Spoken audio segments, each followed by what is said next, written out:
예수님의 십자가 죽으심과 또 예수님의 부활, 이것은 기독교를 규정짓는 두 가지 핵심 진리입니다. 기독교 전체가 이 두 기둥 위에 세워져 있다라고 말해도 과언이 아닙니다. 그래서 이 십자가의 의미를 깨닫고 부활의 의미를 깨닫고 그대로 살아가느냐 아니냐, 이게 사실은 참 성도이냐 아니냐를 결정한다고 봐도 무방합니다. 아니면 이 교회가 진짜 좋은 교회인가, 건강한 교회인가 아닌가를 결정할 때에도 십자가와 부활을 추구하며 살고 있는가, 이런 질문을 하면 되겠습니다. 그래서 이제 부활주일을 앞두고 고난 주간을 지키고 또 고난 오늘 예배를 드리고 또 부활주일을 기다리고 하는 이 이제 두 축, 이 두 일주일간의 이 과정이 사실은 우리가 기독교 신앙을, 우리의 믿음, 그리고 기독교의 참된 본질, 기둥을 다시 한번 새롭게 묵상하는 그런 기회가 되어야 되겠습니다. 성경은 예수님의 고난에 대해서 굉장히 많이 강조합니다. 제가 주일 예배 때에도 누누이 말씀을 드렸습니다. 누가복음의 약 40%가 예수님께서 보내신 마지막 일주일에 집중되어 있습니다. 예수님의 공생애를 좀 균형 잡히게 전달해야 되는데 다른 이야기들은 대충 넘어가고 빨리 예수님이 고난 받으셨다, 예수님이 십자가를 지신다, 예수님이 죽으셨다, 이 이야기를 마가는 너무너무 하고 싶어 하고 있습니다. 그런 의미에서 어떤 의미에서는 이 예수님이 십자가 지시고 돌아가시는 이 대목, 오늘 15장 본문인데요, 이 대목이야말로 전체적인 마가복음 전체를 지향하고 있는, 전체가 지향하고 있는 하나의 목표 지점이다, 이렇게 말할 수도 있겠습니다. 그래서 이 본문이, 오늘 제가 읽은 이 본문이 마가복음 전체의 핵심 메시지다, 이렇게 말씀드릴 수 있겠습니다. 네, 기본적으로는 14장, 15장이 마가복음에 있어서 길게 기록되어 있지만 이게 딱 약 12시간 남짓되는 시간을 기록한 내용입니다. 목요일 밤 식사하시는 대목부터 시작해서 14장 21절이죠. 그때부터 시작해서 성찬식을 제정하시고 겟세마네에서 기도하시고, 그리고 이제 잡히시고 이제 아침에 고난 받으시고 아침 9시에 십자가를 지시는 그런 일련의 흐름들을 가지고 있습니다. 그리고 오늘 본문에 보니까 제6시가 되었다, 그렇게 말씀하고 있죠. 제3시에 예수님이 십자가에 달리십니다. 근데 이게 로마의 시간이 아니고 유대의 시간에 해당됩니다. 그래서 여러분들이 마태, 마가, 누가복음을 읽을 때 시간이 나오면 더하기 6을 하시면 지금 우리 시간입니다. 그래서 제3시에 예수님이 십자가에 달리셨다, 이렇게 하면 몇 시입니까? 아침 9시. 역시 똑똑하십니다. 계산이 빠르시네요. 아침 9시에 십자가를 지셨고 오늘 6시에 어둠이 임했다, 이렇게 했으니까 이 시간은 몇 시입니까? 12시, 낮 12시입니다. 그리고 9시에 예수님께서 돌아가셨으니까 오후 3시에 예수님께서 돌아가시게 됩니다. 그러니 그 전날 밤늦게부터 시작해서 그 다음날 아침, 점심때까지의 일련의 과정들을 오늘 본문이 묘사하고 있죠. 그런데 예수님이 십자가에 달리시고 3시간이 지난 이후에 예수님께서 급격히 이제 죽음으로 향하고 계시던 그 순간에 오늘 본문이 4가지 특별한 사건들을 소개하고 있습니다. 그래서 이제 그 부분을 좀 살펴보았으면 합니다. 첫 번째로 나와 있는 게 뭐냐면 제6시가 되매 온 땅에 어둠이 임하였다, 이렇게 말합니다. 낮 12시니까 온 땅에 어둠이 임한다라는 건 좀 뭔가 이상하죠. 근데 어둠이 임한다는 말은 기본적으로 심판의 의미가 있습니다. 여러분 이제 출애굽할 때 보시면 하나님께서 애굽에 심판을 내리실 때에 흑암을 그 땅에 주셨죠. 그래서 하나님께서 맹렬한 진노와 심판을 보이실 때 온 땅을 어둡게 하시는 그런 모습들을 봅니다. 아모스 8장 9절에도 그런 말씀이 나오죠.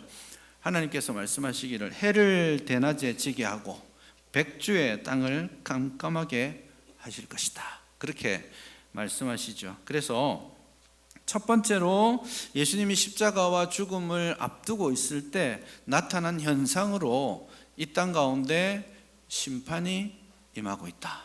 이걸 보여줍니다. 그러면 누구에 대한 심판일까요? 예수님이십니다. 예수님이 지금 인류의 모든 죄악을 짊어지셨죠. 그래서 하나님께서 온 땅을 어둡게 하시며 온 땅 가운데 당신의 심판을 보이시는데 그 심판이 예수님을 향하고 있는 것입니다. 상상하기 어려운 이야기죠. 예수님은 하나님의 아들이십니다. 하나님 자신이세요. 다시 말해서 예수님은 진짜 참 빛이십니다. 예수님이 참 빛이세요. 그런데 그 빛 대신 예수님께서 어두워지고 있는 거예요.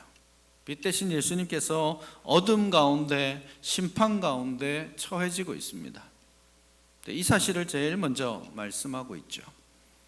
예수님께서 어둠에 스스로 처해지신 이유는 사실은 어둠에 거하고 있는 우리 같은 사람들을 빛으로 인도하시기 위함입니다.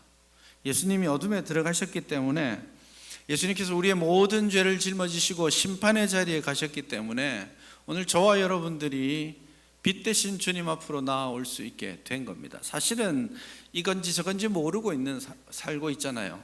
우리가 주님 만나기 전에는 이게 빛된 삶인지 이게 어두운 삶인지 모르고 살았습니다. 한참 악하게 어둡게 살아도 그게 마땅한 일인 양 괜찮은 삶인 줄 알았어요. 그런데 빛 대신 주님 앞에 나오고 나니까 우리가 드디어 깨닫게 되는 사실이 있죠. 어둠이 무엇인지, 빛이 무엇인지 알게 되는 겁니다. 바로 이것을 위해 예수님께서 십자가를 지시고 깊은 어둠 가운데 심판의 자리에 서셨다라는 것을 여러분 기억할 수 있기를 바랍니다. 예수 그리스도 때문에 주님의 대신 심판받으심으로 말미암아서 우리가 빛을 알 수 있게 되었다라는 거예요. 그래서 정말 다시는 어둠에 다니지 말고 빛 가운데 거하며 빛 대신 예수님을 따르고 예수님의 일들을 추구하는 우리의 삶이 될 수 있기를 바랍니다. 그게 첫 번째이고요. 두 번째는 34절입니다. 제9시에 예수께서 크게 소리 지르시되 엘리 엘리 라마 사박다니 이렇게 외치셨습니다. 이게 사실은 쉽지 않은 말이죠. 어려울까 싶어가지고 제 마가복음의 저자는 번역을 해두었습니다. 나의 하나님 어찌하여 나를 버리셨나이까. 이것은 아람어를 번역해 놓은 것입니다. 엘리는 내 하나님이란 뜻이죠. 엘리 라마는 어찌하여입니다. 사박다니 히브리어로는 아잡타니 이렇게 원래 시편 22편은 그렇게 되어 있는데 그걸 아람어로 번역했던 거를 여기로 그대로 가져온 것입니다. 시편 22편 1절의 말씀을 예수님께서 외치고 계십니다. 큰 소리로 외치고 계시죠. 이 두 가지 측면에서 한번 볼 필요가 있습니다. 첫째는 왜 예수님은 엘리 엘리 라마 사박다니, 왜 하나님 어찌하여 나를 버리셨나이까 라는 이 부르짖음을 하셨는가 하는 것 하나하고, 어떻게 예수님은 크게 소리 지르실 수 있었나, 이 질문이 둘 다 필요하겠습니다.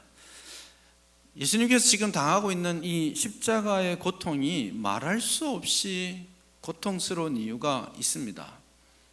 십자가형 물론 고통스럽습니다. 입에 담기도 어려울 정도의 수치스러움과 최악의 고통입니다. 그렇지만 그게 다는 아니에요.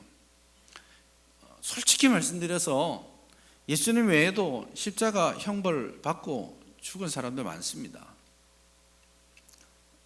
베드로도 십자가형을 받고 죽었죠. 예수님은 지금 굉장히 고통스러워하시고 예수님은 지금 깊이 고민하고 계십니다. 근데 이걸 우리가 이해할 필요가 있습니다. 베드로는 사실 십자가형을 받을 때 전설에 의하면 굉장히 담대했습니다.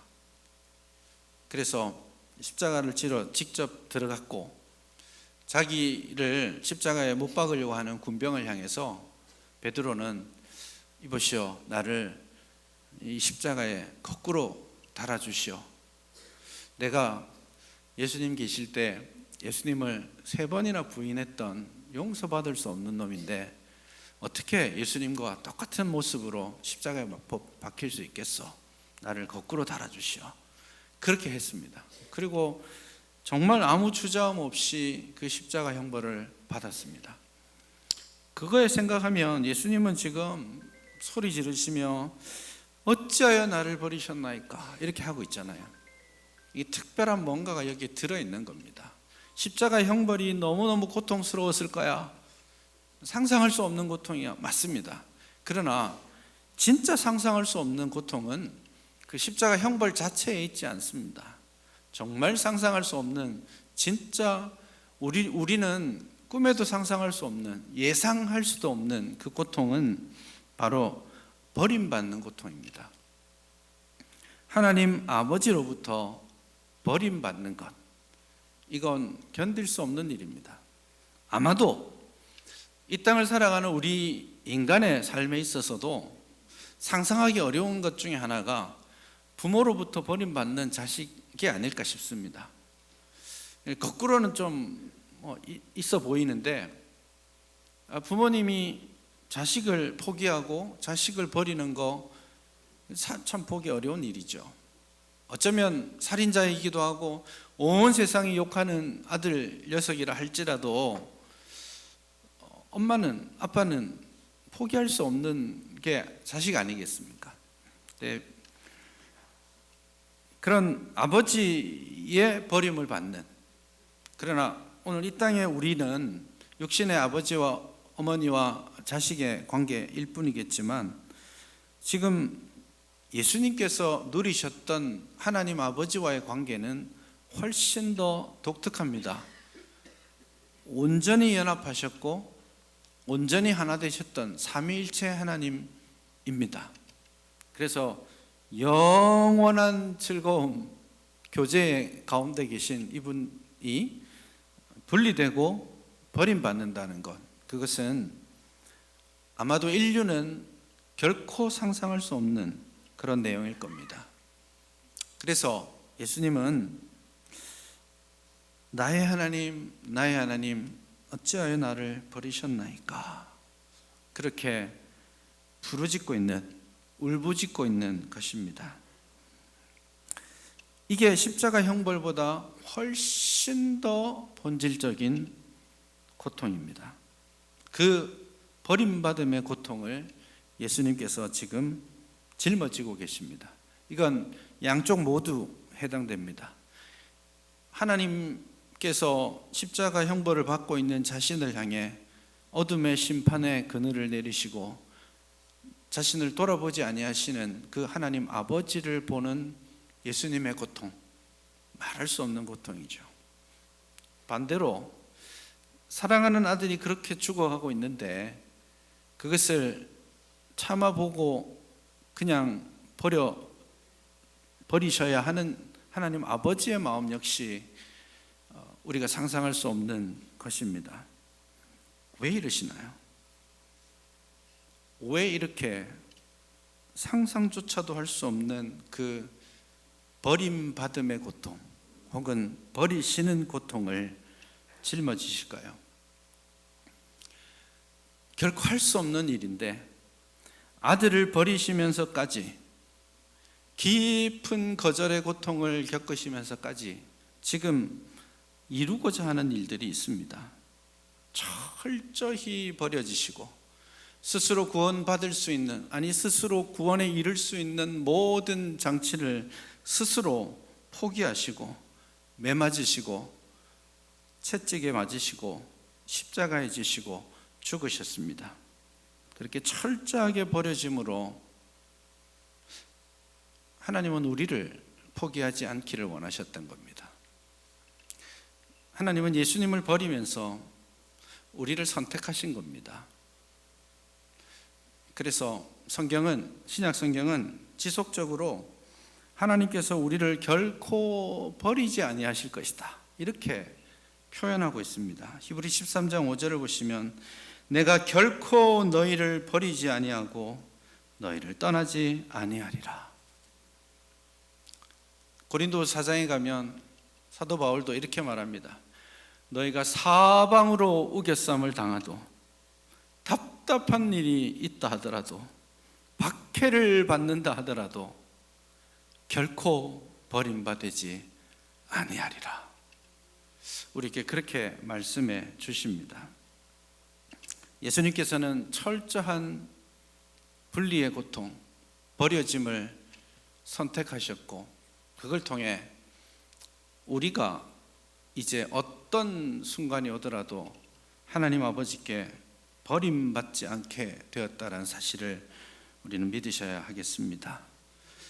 답답한 순간들이 있을 수 있어요. 실패하고 고통 가운데 있을 수 있습니다. 눈물 가득한 인생일 수 있습니다. 말할 수 없는 그런 외로움과 고통을 여러분 느끼실 수 있겠습니다. 그러나 여러분, 언제나 아들을 버리시면서까지 여러분을 품어주신 하나님 아버지를 기억하십시오.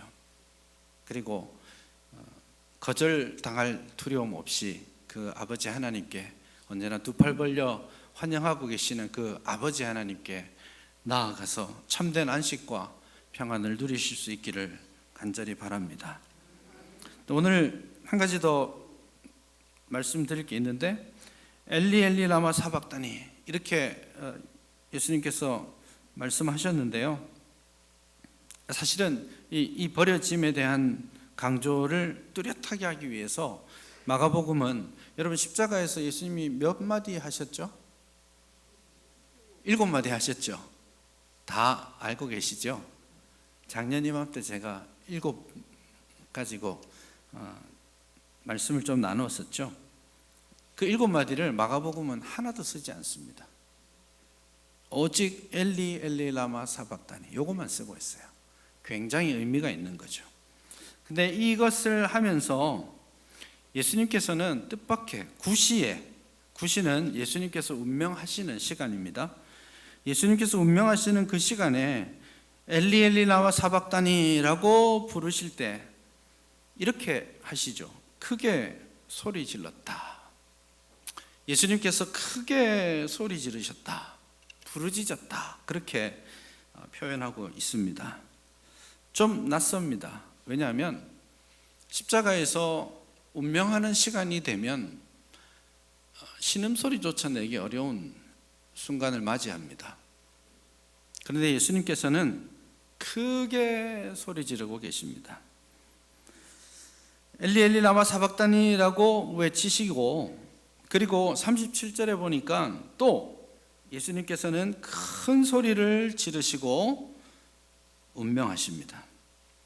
무슨 말씀을 하셨는지 기록하지 않습니다. 아마 다른 복음서까지 연결해서 보면 크게 소리 지르셨다라는 그 말을 다른 이제 가상칠환과 연결해서 생각할 수도 있겠습니다만은, 어쩌면 다 이루었다 하고 운명하셨을 수도 있고, 또 크게 소리 지르시며 아버지 내 영혼을 받아주시옵소서 이렇게 하셨을 수도 있습니다. 그러나 그 내용을 소개하지 않고 마가복음은 예수님이 마지막 운명의 순간에 크게 부르짖으셨다라는 사실을 말씀하고 있습니다. 사실 십자가를 지는 것은 모든 기력이 다 소진하는 것을 뜻합니다. 그래서 계속해서 시간이 지나면서 천천히 피와 물이 빠져나가고, 이 몸무게로 인하여서 못 박은 자국에서 계속 고통이 이어집니다. 혼절합니다. 혼절하면 처지잖아요. 처지면 못 박은 자국 그곳에 고통이 가해집니다. 처지면 호흡이 불가능해지기 때문에 혼절하고 있다가 본능적으로 다시 못 박힌 그 발에 힘을 주고 가슴을 올립니다. 그 과정을 계속하다가 깨어있듯 기절했던 그 과정을 계속하다가 결국 돌아가시는 그 과정입니다. 그래서 예수님이 제9시에 돌아가셨기 때문에 이 시간은 예수님께서 어떠한 신음소리도 내기 어려운 시점이라는 것을 우리가 생각한다면 특별한 것이죠. 예수님은 돌아가시는 그 순간에 모든 다른 십자가에 달려 죽는 사람들과는 전혀 다른 과정을 겪고 있다는 겁니다. 예수님은 지금 돌아가시는 그 순간에 그 영혼이, 그 혼이 여전히 스스로에 대한 통제를 가지고 있다는 것을 뜻합니다. 부르짖어 말씀하실 수가 있었던 겁니다. 아마 생각도 여러 하셨을 것 같아요. 그래서 말씀을 이루기 위해서 신 포도주를 마시기도 하고, 또 돌아보아서 말씀이 다 이루어진 것을 확인하고 마지막 순간에 다 이루었다라고 선언까지 하십니다. 그래서 예수님은 지금 극심한 고통 가운데 있지만 그 죽음을 당하고 계시는 것이 아니라 적극적으로 하나님의 뜻을 이루어가고 계시는, 적극적으로 맞이하고 계신다라는 것을 우리가 볼 수 있습니다. 이 시점에 이 본문이 특별히 예수님이 고난받고 죽으시는 이 과정에 시편 22편이 매우 깊이 연결되어 있다는 것도 한번 생각해 볼 수 있겠습니다. 엘리 엘리 라마 사박다니, 이게 시편 22편 1절의 내용입니다. 시편 22편이 대표적인 메시아 본문이죠. 그래서 시편 22편에 나오는 여러 메시아의 고난에 대한 여러 예언들이 실제로 예수님의 고난 가운데서 성취됩니다.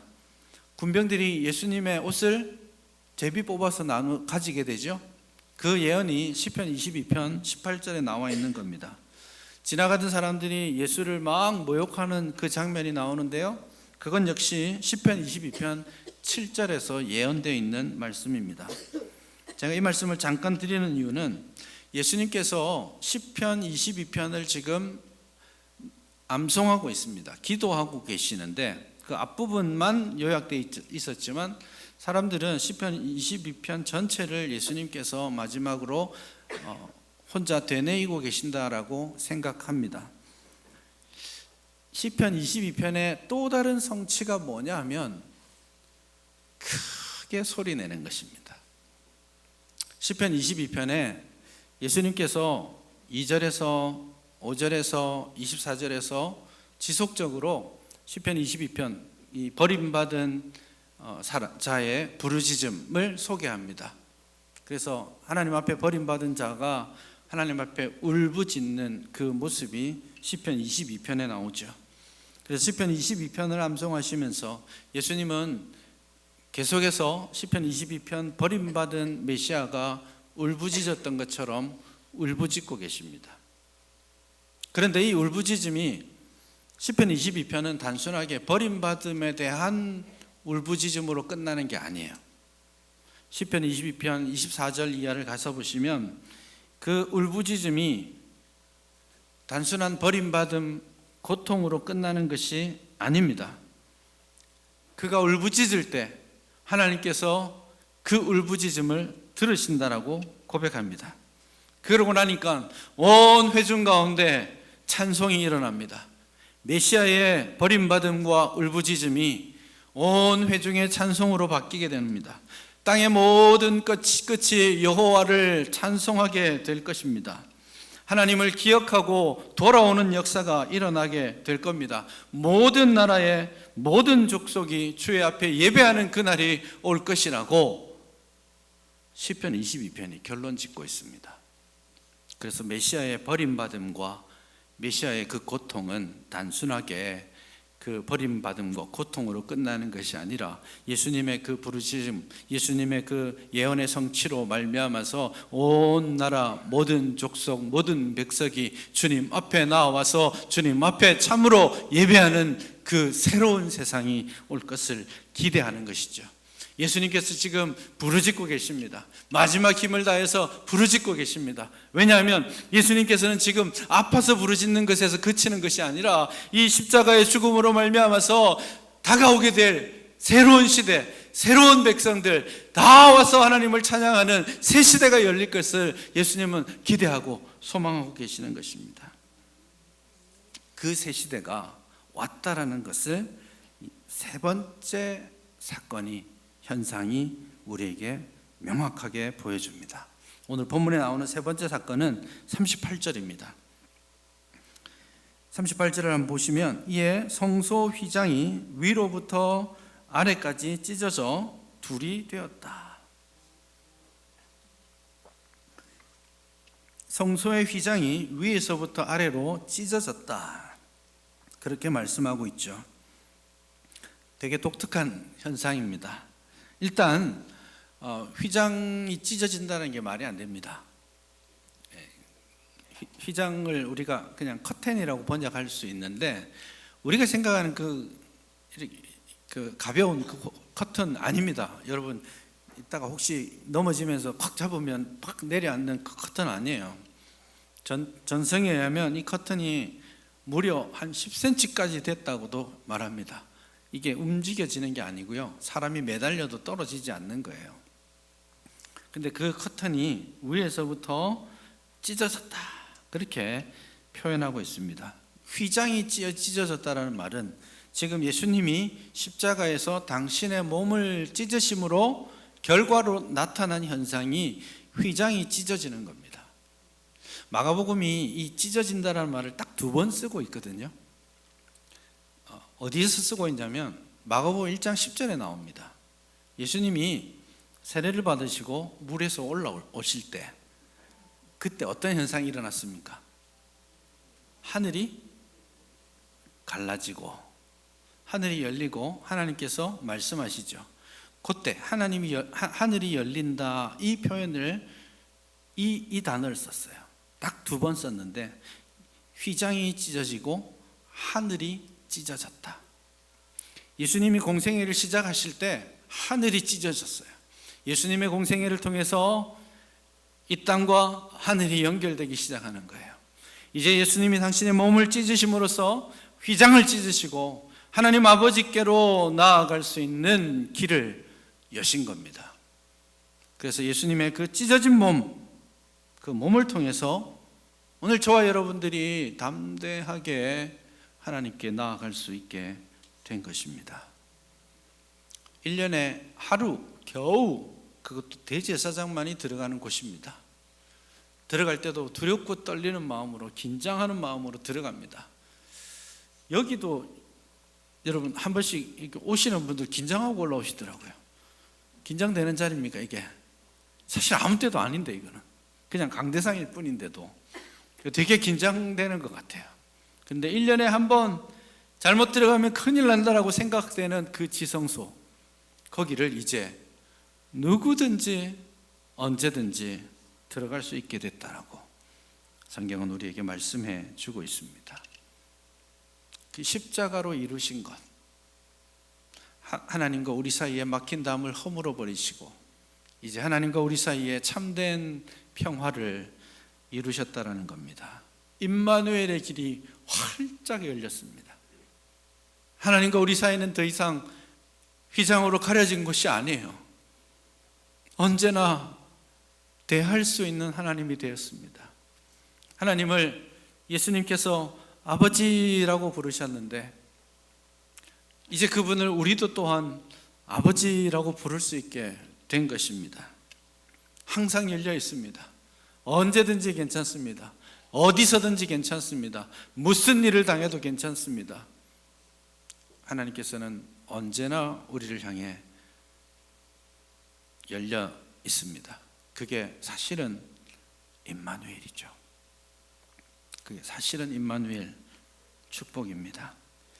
여러분, 하나님 아버지께 나아가서 하나님과의 동행, 하나님과의 연합을 진심으로 누릴 수 있기를 바랍니다.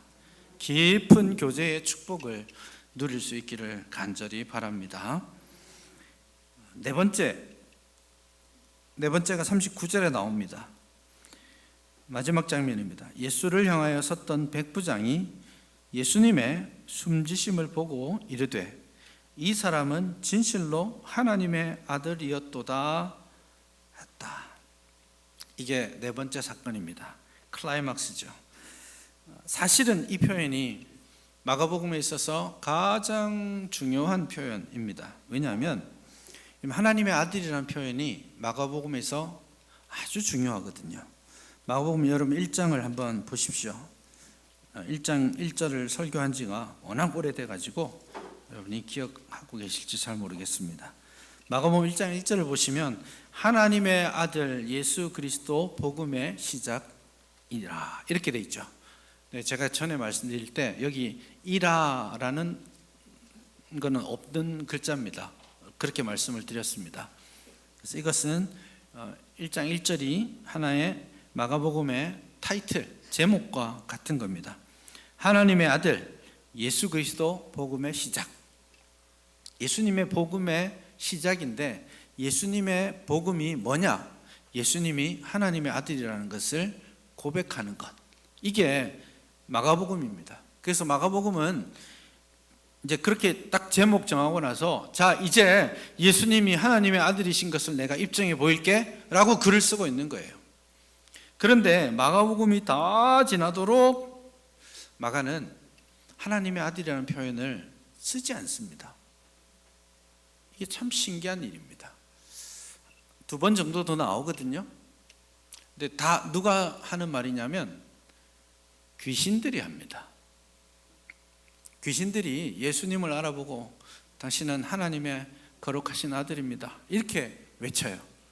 믿을 마음도 없이 그냥 인정하는 고백, 순종은 사라진, 그래서 가짜 고백이죠. 그래서 1장 1절에서 제목을 하나님의 아들이야 이렇게 하고는 정작 귀신들이나 예수님을 하나님의 아들이라고 하고 그 누구도 부르지 않습니다. 한 2번 정도 하나님께서 말씀하십니다. 하나님의 아들이라고 하기보다는 내 아들이다 이렇게 표현하시죠. 그만큼 의도적으로 마가복음은 예수님이 하나님의 아들이라는 말을 쓰지 않습니다. 마가복음 8장에서 우리가 잘 알고 있는 베드로의 신앙 고백이 있죠. 베드로가 어떻게 신앙 고백했습니까? 주는 그리스도시요 살아계신 하나님의 아들입니다. 예. 여러분은 지금 마태복음을 인용하셨습니다. 똑같은 말인데 성경이 마태복음은 이렇게 말하고 마가복음은 이렇게 말하잖아요. 그 의도를 알아야 됩니다. 마태복음은 주저함 없이 그때 베드로가 주는 그리스도시요 살아계신 하나님의 아들입니다 라고 고백했는데 마가복음에서는 주는 그리스도이십니다 라고만 말할 뿐 의도적으로 하나님의 아들이라는 말을 아꼈습니다. 왜냐하면 하나님의 아들됨이 어디에서 드러나는지 그걸 극단적으로 설명하고 싶었기 때문입니다. 여러분 하나님의 아들됨을 어디서 확인할 수 있습니까? 보통 사람들은 어디서 하나님의 아들됨을 확인하겠어요? 죽은 자를 살리실 때? 와 하나님의 능력이다 맞죠? 오병이어의 기적이 일어났을 때 야 진짜 하나님 아들 아니면 누가 이런 일을 해? 맞지 않습니까? 예수님이 일어나셔서 꾸짖으시니까 바다가 잠잠해지는 거예요.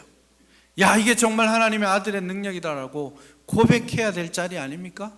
그때에는 마가는 말하지 않습니다.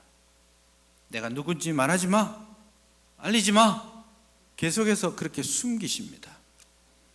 왜냐하면 마가복음은 하나님의 아들됨은 십자가에서 온전히 드러난다라고 말하고 싶기 때문이에요.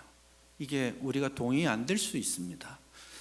우리는 정말 영광스러운 순간에 성공했을 때, 잘 되었을 때, 부유해졌을 때 하나님의 은혜가 크다라고 말하고 싶겠지만 사실 하나님의 진정한 능력은 그런 데서 나타나는 것이 아니라 십자가에서 나타난다라고 성경은 말하고 싶은 겁니다. 그래서 예수님이 가장 수치스럽게, 가장 고통스럽게, 가장 연약하게 죽어가신 그 장면을 보고서야 이 백부장이 그는 이 사람은 진실로 하나님의 아들이었다. 그렇게 고백하고 있는 겁니다. 백부장이 어떤 의미로 고백했는지, 그가 예수님을 믿었는지 그건 잘 모르겠어요. 중요하지 않습니다. 마가복음이 이 백부장의 입술을 통해서 십자가야말로 진정한 하나님의 아들의 능력이 나타난 것이다. 진정한 하나님의 아들의 영광이 나타난 것이다. 그렇게 우리에게 말하고 싶은 겁니다. 수천 명을 먹일 때가 아니라, 죽은 자를 살릴 때가 아니라, 인류의 죄를 짊어지시고 십자가에서 고통스럽게 죽어가시는 그 모습에서 참 하나님의 아들의 모습을 보게 된 것입니다. 그래서 기독교는요, 이 십자가의 고백이 없이 고백되어지는 모든 것 다 가짜일 수 있습니다. 십자가의 의미를 붙들지 않고 세상적으로 잘되고 성공하는 것에 관심 가질 때 그 가짜일 수 있습니다. 이게 십자가의 복음이 핵심적으로 우리에게 말하는 겁니다. 이 진리를 붙드는 자마다, 이 십자가가 진짜 영광이라는 것을 깨닫는 자마다 십자가 지는 게 두려워지지 않게 됩니다. 왜요? 수치의 십자가가 아니거든요. 내가 지는 이 십자가가 때로는 포기하고 희생하고 넘어져야 되는 자리일 수 있겠지만, 그게 진짜 영광으로 가는 길임을 우리가 고백하기 때문이에요. 그래서 교회는, 그래서 성도는 기쁘게 십자가를 질 수 있는 겁니다. 그래서 예수님을 따르는 자는 모두가 자기를 부인하고 자기 십자가를 져야 한다라고 말씀하시는 것이죠. 여러분, 예수 그리스도께서 하나님의 아들이심을 믿으십니까? 그 하나님의 아들 되심이 다른 것이 아니라 십자가 위에서 입증되었음을 믿으십니까? 그 십자가가 고통의 죽음의 십자가가 아니라 영광의 십자가임을 여러분 믿으십니까? 우리 앞에도 그 십자가의 길이 남아있다는 것 여러분 기억할 수 있기를 바랍니다. 뭘 기대하십니까? 교회 나올 때, 예배 드릴 때, 신자로 살아갈 때 여러분 무엇을 소망하고 무엇을 기대하고 살아가고 있습니까? 기독교가 십자가의 종교라고 말하지 않습니까? 그 십자가의 의미를 놓치지 않았으면 좋겠어요. 그 십자가가 이 세상에서 우리가 소망하고 기대하는 것처럼 더 형통하고 잘 되는, 더 높은 자리에 올라가는 데 있는 게 아니라는 것 우리 알아야 합니다. 안타깝지만 이 땅의 교회들이 그 높은 자리 추구하고 있습니다. 안타깝지만 이 땅의 성도님들이 십자가의 의미보다는 좀 더 나은 자리를 추구하고 있습니다. 그래서 기독교의 본질이 되는 이 십자가를 놓치고 있는 거예요. 그래서 사람들이 교회를 욕하는 거 아닐까요? 우리가 십자가를 붙들어도 사람들이 우리를 욕할 겁니다. 언제나 욕할 겁니다. 욕 듣는 게 문제가 아니에요. 십자가 지다가 욕 들어야 되는데 십자가 버리고 도망치다가 욕 듣고 있잖아요. 불신자들이 우리 보고 예수 좀 잘 믿으라고, 너나 잘하세요 이렇게 말하고 있지 않습니까? 그 본질이 뭐냐면 십자가 없이 영광을 추구하기 때문입니다. 그래서 이 십자가의 정신들을 회복할 수 있었으면 좋겠습니다. 이 십자가의 의미를 잘 이해하고 온전히 회복하는 저와 여러분 되었으면 좋겠습니다. 그래서 예수님 때문에 눈물 흘리시고, 예수님 때문에 가난하게 되시고, 예수님 앞에 청결케 되기 위해서 더러운 모든 것들을 내려놓으시고, 예수님을 따르기 위해서 핍박받는 것을 기뻐하고 즐거워하시기를 바랍니다. 이게 예수님이 가르쳐 주신 팔복의 진리 아닙니까? 이게 십자가의 진리입니다. 이것을 회복함으로써 참으로 우리 앞에 놓여있는 십자가의 길, 순교자의 삶을 온전히 살아드리는 우리 모두가 되기를 간절히 바랍니다.